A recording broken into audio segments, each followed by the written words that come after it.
तो हेलो दोस्तों, मैं हूं आपका दोस्त और होस्ट स्नील और आप सुन रहे हैं स्नील हॉरर स्टोरी।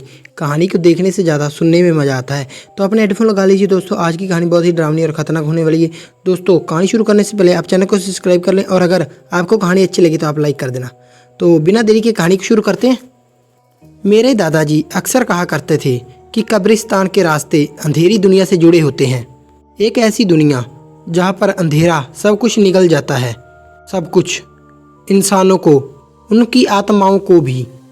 बचपन में हम जहाँ रहा करते थे वहाँ हमारा घर कब्रिस्तान से कुछ ही कदमों की दूरी पर था। दूरी इतनी कि कोई पुकारे तो भी सुनाई दे। माँ कहती थी कि दादाजी यहाँ पर रहकर पागल हो गए हैं, पर पिताजी उनको अच्छे से जानते थे।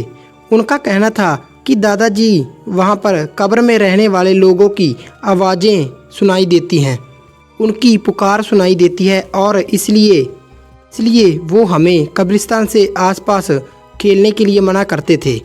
दादाजी जब कभी भी कब्रिस्तान के बारे में बात करते तो वह मुझे बताते थे कि कब्रिस्तान में सिर्फ आत्माएं ही नहीं रहती, वो शैतान जो उसको चलाता है और काबू करता है। पर कुछ आत्माएं अपनी हदें पर पार कर जाती हैं और इंसानों की दुनिया में प्रवेश करती हैं, और उसके बाद एक भयानक खेल शुरू होता है, जिंदगी और मौत का खेल। उनकी इतनी ही बात हमें डराने के लिए काफ़ी होती थी। माँ फिर दादाजी पर चलाती थी और उन्हें डांटती थी, बच्चों से ऐसी बातें नहीं करते, बच्चे डर जाते हैं। फिर दादाजी इस बात पे ज़ोर ज़ोर से हंसने लगते। वो हंसी सुनकर कभी कभी मुझे खुद भी लगता कि वो खुद ही शैतान तो नहीं। कुछ सालों बाद फिर हम उस घर को छोड़कर चले गए। पिताजी को नई नौकरी लगी थी, काम चलने लगा था, तो वो हमें अपने साथ लेकर चले गए। पर दादाजी हमारे साथ नहीं आए। वो कब्रिस्तान के घर को छोड़ने के बाद हम फिर कभी उस घर में नहीं आए। दादाजी कभी कभी मुझसे मिलने आया करते थे, पर एक दो दिन बाद वो वापस लौट जाते थे। कहते थे कि कब्रिस्तान उन्हें बुला रहा है। पिताजी को उनको लेकर हर वक्त चिंता होती थी, पर उन्हें इस बात से कोई फ़र्क नहीं पड़ता था। उन्हें बस कब्रिस्तान से लगाव था। कुछ सालों बाद दादाजी का देहांत हो गया। मरते वक्त दादाजी ने बस इतना कहा था कि घर को संभालना, उसका ख्याल रखना। वो घर मुझे किसी ने दिया है, उसे बेचना नहीं, बेचने का विचार भी मन में मत लाना। हाँ, पर पिताजी ने उन्हें वचन तो नहीं दिया, बस उनकी हाँ में हाँ मिलाई। आखिरकार फिर दादाजी को भी उसी कब्रिस्तान में दफनाया गया। और ऐसे ही एक रोज़ दादाजी की मौत के बाद कुछ 2 महीने बाद पिताजी ने उस कब्रिस्तान वाले घर को बेचने की इच्छा जाहिर की। मैंने उन्हें ये याद दिलाया कि दादाजी ने उस घर को बेचने के लिए मना किया है, तो आप क्यों बेचना चाहते हैं? तो उन्होंने मुझे समझाया कि वैसे भी हम वहाँ पर सारा परिवार रहने नहीं वाले हैं, और ऊपर से उस मकान को कोई खरीदेगा भी नहीं, और जो कोई भी खरीदेगा उससे जो हमें कुछ पैसे मिलेंगे, उन्हीं पैसों में कुछ पैसे जोड़कर हम एक नया घर खरीद लेंगे। हमारी थोड़ी तकलीफ़ें तो कम हो जाएंगी। मैं पिताजी की बात से भी बिल्कुल सहमत था। वो घर भले ही अच्छा था, लेकिन वो मुझे बचपन की याद दिलाता था। एक ऐसा बचपन जो मैंने वहाँ पर डर डर कर गुजारा था। मुझे वहाँ पर कभी कोई बुरा एहसास तो नहीं हुआ था, पर वहाँ का माहौल, वहाँ की लोगों की बातें और दादाजी की वो डरावनी कहानियाँ और उनकी वो डरावनी हंसी, ये सब मुझे डराने के लिए काफ़ी होता था। कब्रिस्तान के डर से मेरे दोस्त भी मेरे साथ खेलने के लिए नहीं आते थे। उस जगह पर हमेशा एक अकेलापन, एक खालीपन सा महसूस होता था। शाम होने के बाद तो हमें ऐसा लगता कि हम इस दुनिया से ही नहीं हैं। पिताजी ने मुझे एक बार बताया था कि जब दादाजी जवान थे तब वह कब्रिस्तान में कब्र खोदा करते थे, उसी से ही उनका गुजारा होता था। उन्हें ठीक से पता नहीं, पर किसी ने उन्हें ये घर बनवा कर दिया था। किसने, वो आज तक किसी को नहीं पता, किसी को भी नहीं, और ना ही दादाजी ने वो कभी हमें बताया था। असल में घर बेचने के सिलसिले में पिताजी ही वहाँ जाने वाले थे, लेकिन उन्हें उनके काम से छुट्टी नहीं मिली। एक रोज़ उन्होंने मुझे वहाँ पर जाने के लिए कहा और बोला, वहाँ जाकर घर को बेचने की ज़रूरी कागजी कार्रवाई कर लो, थोड़ी मरम्मत करवा लो, गांव के लोगों से मिलो, अपनी और मेरी पहचान बताओ, तो हो सके कोई ना कोई खरीदार ज़रूर ढूंढो। कोई ना कोई तो ज़रूरतमंद मिल ही जाएगा जो उसे खरीदने के लिए तैयार होगा। मैंने उन्हें हाँ में सिर हिलाया और अगले दिन ही सुबह ही घर से निकल गया। सरकारी बस की 3 से 4 घंटे के सफ़र करने के बाद मैं दोपहर में कड़ती धूप में अपने पुराने गांव पहुंचा। इस कड़कती धूप में वहां की तपती ज़मीन पर मेरे पसीने छूट रहे थे। चलते चलते मेरी तो जैसे हालत ख़राब हो गई थी। मुझे बहुत प्यास लगी थी। मैं वहां पहुंचा और बैग से चाबी निकालकर घर का दरवाज़ा खोला। थोड़ी बहुत सिरहन की बदबू आ रही थी, पर घर के अंदर एकदम साफ था। कहीं कोई कचरा नहीं, कोई धूल नहीं, कोई जाली नहीं और ना ही कोई गंदगी थी। ये देख ऐसा लग रहा था मानो कोई अब भी वहाँ पर रहता है। थोड़ी बहुत जो घर में चीज़ें थी वो भी अपनी अपनी जगह पर थी। मैं हैरान था कि दादाजी की मौत को 2 महीने बीत चुके हैं, पर घर अब भी अच्छा है और साफ़ सुथरा है। मैं इस बात से ज़्यादा खुश था कि मुझे वहाँ पर कोई सफाई नहीं करनी पड़ी थी। मैंने वहीं दादाजी की पुरानी लकड़ी की खाट से चादर उठाई और वहीं पास में ही बैग रखकर वापस गांव चला गया। गांव पर जाकर मैंने लोगों से बात की, उन्हें अपनी पहचान बताई और उन्हें पिताजी के बारे में सब कुछ बताया। और फिर मैंने घर के बेचने के बारे में बताया। लोग दादाजी को लेकर ही बात करते थे। यहाँ पर हमारी पहचान से ज़्यादा दादाजी की पहचान थी। लोग उस घर को खरीदने के बाद से ही डरते थे और मुझे भी समझाते थे कि उस घर को भूल जाओ, कोई नहीं खरीदेगा। और दादाजी खुद भी उसे बेचना नहीं चाहते थे। ये भी उनकी इच्छा से खिलाफ है। दादा की इच्छा पूरे गांव वालों को पता थी। और फिर भी मैंने गांव वाले को सरपंच और जानकार लोगों से बात की और अपनी अर्जियां दे दी। यहाँ वहाँ टहलकर खाना वाना खाकर मैं वापस कब्रिस्तान वाले घर आ गया। गाँव से दूर एक अकेला घर सुनसान और अंधेरे में अपना नाता जोड़ता हुआ मैं खुले अंधेरे में पगडंडी के रास्ते से होते हुए के रास्ते पर चल रहा था। आसमान में चाँद हल्की सफ़ेद रोशनी बखेर रहा था। घोड़ों की आवाज़ गहरे सन्नाटे को और उजागर कर रही थी। घर के आगे कब्रिस्तान था, पर मैं अपनी नज़रें झुकाए उस रास्ते को काटे जा रहा था। के सामने एक पेड़ था, एक बहुत बड़ा पीपल का पेड़। वहाँ पर दादाजी अक्सर अपनी खाट पर सोया रहता था। दिन रात बस वहाँ पड़े रहते थे। दादाजी बहुत ही कम घर के अंदर आया करते थे। वो जगह ही उनका घर था। वो वहीं पर बैठकर मुझे भूतों की कहानियाँ सुनाया करते थे और जब मैं डर जाता मुझे देखकर ज़ोर ज़ोर से हंसने लगते। कि वो हंसी की आवाज़ अंधेरे में, रात के वो गहरे शांति के वातावरण में किसी शैतान की हंसी जैसी लगती थी। बचपन की एक बात मुझे आज भी याद है। एक रात की बात है। उस रात मेरी माँ गांव में गई थी। किसी औरत को बच्चा होने वाला था। पिताजी भी घर पर नहीं थे और मैं दादाजी के साथ अकेला था। मैं उनकी घाट पर ही बैठा था और उस पर दादाजी बहुत शांत थे। वो बस कब्रिस्तान की ओर मुँह कर कर लेटे पड़े थे। मैंने भी कब्रिस्तान के अंधेरे में देखते हुए उन्हें पूछा, दादाजी आज आप उदास क्यों हैं? कोई बात क्यों नहीं कर रहे आप? कहानी ही सुना दीजिए, कोई शैतान की कहानी। उन्होंने आगे से कोई जवाब नहीं दिया। मैंने फिर से कहा, दादाजी आप क्या शैतान को जब मानते हैं? माँ तो कहती है शैतान, ये भूत प्रेत वगैरह कुछ नहीं होता।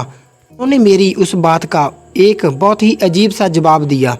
क्या तुम्हें पता है, उजाले को, रोशनी को अपना अस्तित्व सिद्ध करना पड़ता है। उसे बताना पड़ता है कि मैं हूँ, लेकिन अंधेरे को नहीं। अंधेरे में भले ही कोई ऊर्जा नहीं है, पर वह है हर जगह। जहाँ रोशनी नहीं है, प्रकाश की ऊर्जा नहीं है, ठीक वैसे ही शैतान बसता है हर जगह, हर कोने में, जहाँ पर बिल्कुल भी ऊर्जा नहीं है। उसी वक्त हमें दूर कहीं से चीख सुनाई दी। उस अंधेरे में वो चीख एकदम से वातावरण में घुल सी गई। दादाजी एकदम से उठकर खड़े हो गए। उठकर वहाँ पर पड़ा कुदाल और फावड़ा उठा लिया और फिर वो चुपचाप कब्रिस्तान की ओर चल पड़े। क्या हुआ दादाजी? अंधेरे ने पुकारा है, तुम यहीं बैठे रहो, लोग आते ही होंगे। इतना बोलकर ही वो वहाँ से चले गए। कुछ कदम दूर जाते ही वो भी अंधेरे में घुल से गए। उनके जाने के कुछ देर बाद ही मैंने देखा कि गांव की ओर से गांव वालों का झुंड आ रहा था। चुपचाप कब्रिस्तान की ओर चले गए। माँ भी उनके पीछे पीछे घर आ गई। मैंने माँ से पूछा, माँ क्या हुआ है? उन्होंने पहले तो मेरी बात का कोई जवाब नहीं दिया, मुझे बताने से मना किया। फिर मैंने जाकर जिद पकड़ ली और फिर उन्होंने मुझे जाकर बताया, एक औरत का बच्चा जन्म लेते ही मर गया है, वो लोग उसी को लेकर ही जा रहे हैं। मैं हैरान था कि दादाजी को कैसे पता चला। वो चीख तो बस एक इशारा थी, लेकिन उसके बाद भी कई बार ऐसा हुआ था। गांव से आती हुई चीख पुकार को सुनकर वो कब्रिस्तान की ओर चले जाते थे और कभी कभी तो ऐसा भी होता था कि उन्हें पहले से ही पता होता था कि कौन मरने वाला है। चलते चलते मैं उसी पेड़ के पास पहुंचा, बड़े पीपल के पेड़ के पास, पर मैं वहां रुका नहीं। सीधे घर के पास चला गया, दरवाज़ा खोला और अंदर कमरे में जाकर खाट पर लेट गया। वक्त का कुछ पता नहीं था, मेरे पास कोई घड़ी नहीं थी। मैं अपनी आंखें बंद कर लेटा रहा। जब गर्मी होने लगी तो मैंने कमरे की खिड़कियां खोल ली और जाकर फिर से सो गया। सोचा कि यहाँ पर कल थोड़ा कुछ काम कर कल वापस लौट जाऊँगा। उस वक्त मेरी आंखें तो बंद थी, पर मैं जाग रहा था। यही मन में कुछ सोच रहा था, हिसाब कर रहा था, और तब मैंने एक आवाज़ सुनी, बेटा। मैंने झट से आंखें खोलकर देखा, वहाँ कोई नहीं था। कुछ पल के लिए लगा कि किसी ने मुझे आवाज़ दी है, पर मैंने फिर से अपनी आंखें बंद की। आंखें बंद करते ही मुझे लग रहा था कि कोई मेरे आसपास घूम रहा है। दादाजी नहीं आए? इस बार वो आवाज़ मैंने साफ साफ सुनी। मैं एकदम से उठकर बैठ गया।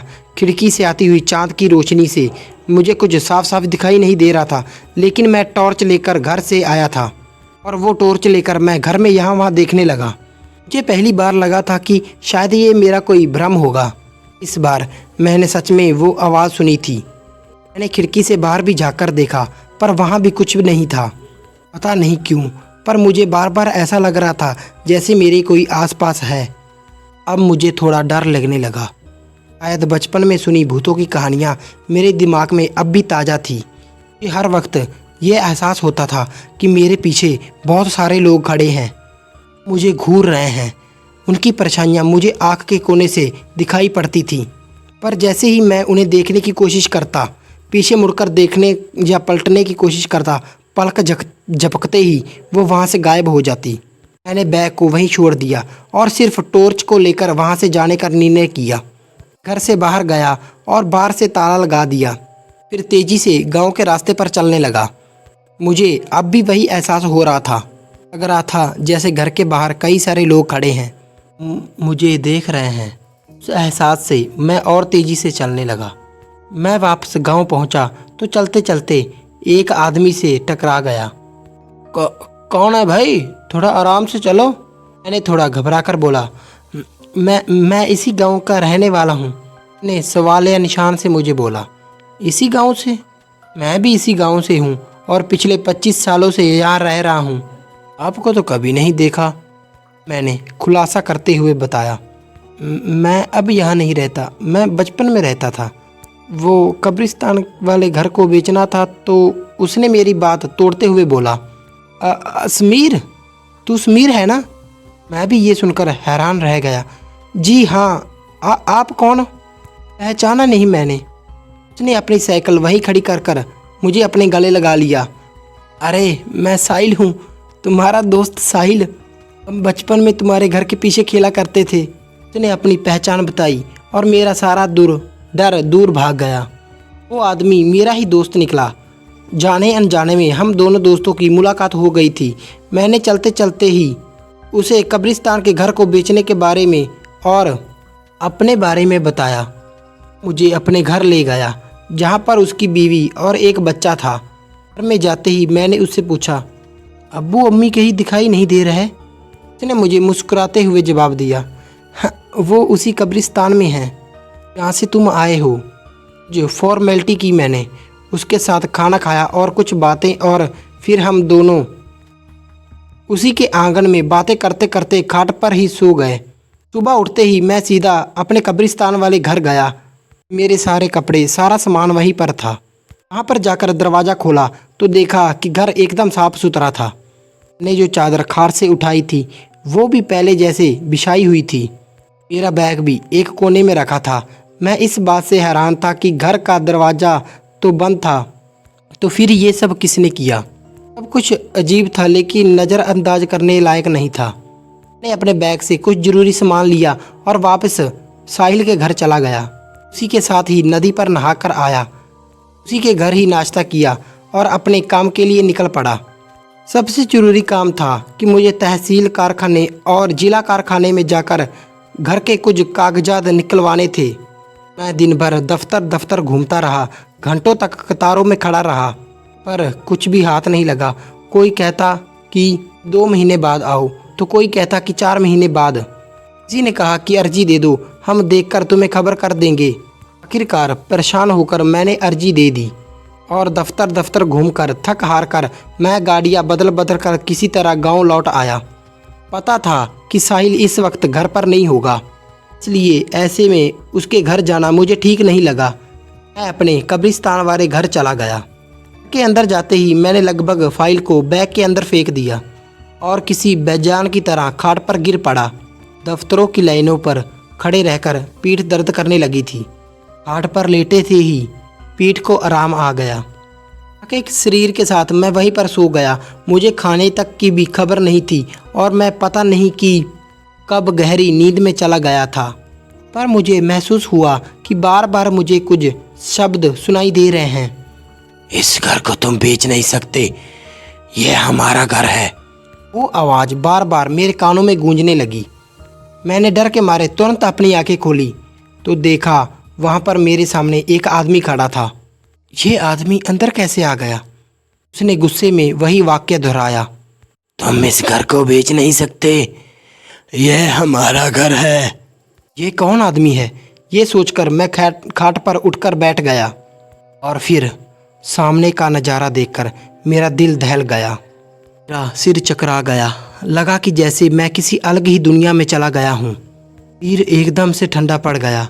मेरे सामने मेरे आसपास बहुत सारे लोग बैठे हुए थे। मेरे कमरे में थोड़ी भी जगह खाली नहीं थी कि मैं नीचे पैर रख सकूं। हर तरफ सिर्फ लोग ही लोग थे, जले शरीर के, काटे हुए, बुजुर्ग, जवान, बच्चे, औरतें, कोई मोटा भद्दा सा तो कोई सूखी लकड़ी जैसा। हे भगवान, मैं यहाँ कहाँ फंस गया?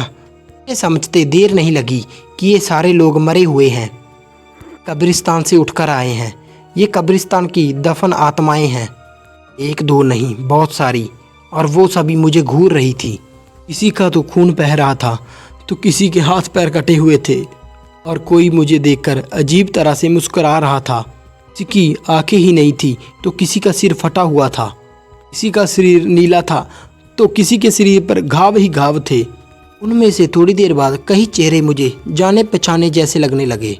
उन चेहरों को देखकर मुझे बचपन में सुनाई दादाजी की कहानियाँ याद आने लगी। एक एक किस्सा मेरे दिमाग में याद आने लगा और उन किस्सों में मरे हुए लोगों के चेहरे याद आने लगे।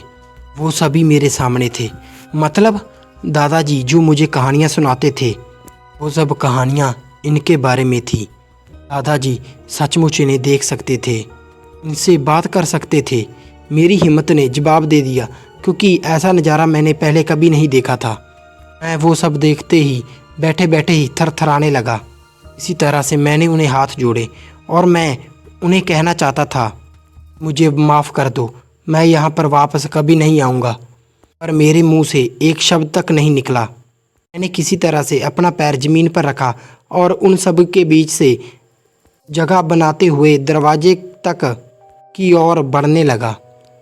तब भी मुझे घूर रहे थे, मुड़कर देख रहे थे। मेरा पूरा शरीर इतना थरथरा रहा था, मैं बड़ी मुश्किल से उन सब के बीच कदम रख पा रहा था। मैं किसी तरह दरवाजे तक पहुंचा और सोचा कि दरवाज़ा खुलते ही पूरी ताकत से यहाँ से भागता हुआ चला जाऊंगा। मैंने फिर उस घर का दरवाज़ा खोल दिया पर मैं भाग नहीं सका। दरवाज़ा खोलने के बाद मेरी आंखें फटी की फटी रह गई क्योंकि घर के बाहर अनगिनत लोग बैठे हुए थे, ठीक उसी तरह जैसे घर में थे। बिना पलके झपकाए, बिना किसी हलचल के वो अपनी बड़ी बड़ी आंखों से मुझे घूर रहे थे। हर जगह थे, घर के चारों ओर। मैंने मुड़कर भी देखा तो वो खिड़की में भी थे। मैं आपको बता नहीं सकता कि मैं उस वक्त कितना डरा हुआ था। और जैसा ही मैं दरवाजे तक चलकर आया था, उसी हिम्मत से मैं दरवाजे के बाहर चलने की कोशिश करने लगा। उनके बीच से चलते हुए मैं जगह बनाने लगा। पता नहीं कि उनके बीच से गुजरने में मुझे कितना वक्त लगा, शायद 1 घंटा या 2 घंटे। और मैं हाथ जोड़े हुए बस आगे आगे चला जा रहा था। मैं उसी हालत में घबराया हुआ साहिल के घर पहुंचा। उसने दरवाज़ा खोला और मुझे देखकर कहा, अरे मुझे लगा कि तू चले गए होगे। मैंने उसकी बात का कोई जवाब नहीं दिया। मेरी हालत ही नहीं थी। पर अगले ही पल वो मेरी हालत देखकर समझ गया कि कुछ तो गलत हुआ है मेरे साथ। मुझे तेज बुखार चढ़ गया था। बुखार में खड़े खड़े थरथराकर कांप रहा था। मुझे हाथ लगाया और तुरंत ही डॉक्टर को बुला लाया। डॉक्टर ने भी उसी वक्त मेरा इलाज शुरू किया। मैंने किसी को कुछ नहीं बताया, मैं बस चुपचाप पड़ा रहा। अगले दिन ही पिताजी मुझे गांव पर लेने वापस आ गए। मेरे ठीक होने तक वो 2 दिन तक वहीं रुके रहे। उन 2 दिनों में मैंने उन्हें उस कब्रिस्तान के घर में जाने नहीं दिया। थोड़ा ठीक होने के बाद मैं उन्हीं के साथ उस कब्रिस्तान वाले घर चला गया। सुबह का वक्त था, दरवाज़ा खुला तो सब कुछ पहले जैसा साफ सुथरा था। सब कुछ ठीक था। मेरा बैग एक जगह पर ठीक से रखा हुआ था। घाट पर चादर चढ़ी हुई थी, लेकिन घर के कागजात कहीं नज़र नहीं आ रहे थे। फिर मैंने पिताजी को वहाँ पर बैठने के लिए कहा और उन्हें सब कुछ बताया जो मैंने देखा था, जो महसूस किया था और जिसके कारण मैं बीमार पड़ा था। पिताजी ने मुझे कुछ से नहीं कहा, वो मेरी बात को मान गए। फिर हम दोनों ने भी उस कब्रिस्तान वाले घर को बेचने का विचार छोड़ दिया। उसके बाद मैंने बैग लिया और हम दोनों वापस अपने घर चले गए। दोस्तों, ये कहानी है तकरीबन 40 या 50 साल पहले की, जब मैं जवान था। अब पता नहीं आज वो घर, वो कब्रिस्तान का मकान अपनी जगह पर है भी या नहीं। उसकी डरावनी यादें अब भी मेरे दिमाग में ताज़ा हैं। तो दोस्तों, कैसी लगी आपको कहानी? लाइक शेयर कमेंट करके ज़रूर बताना और चैनल को ज़रूर सब्सक्राइब कर लेना और अपने दोस्तों के साथ भी ये डरावनी कहानी शेयर करना और कमेंट में बताना कैसी लगी आपको कहानी। मिलते हैं इसी भी डरावनी और ख़तरनाक कहानी में। तब तक के लिए धन्यवाद।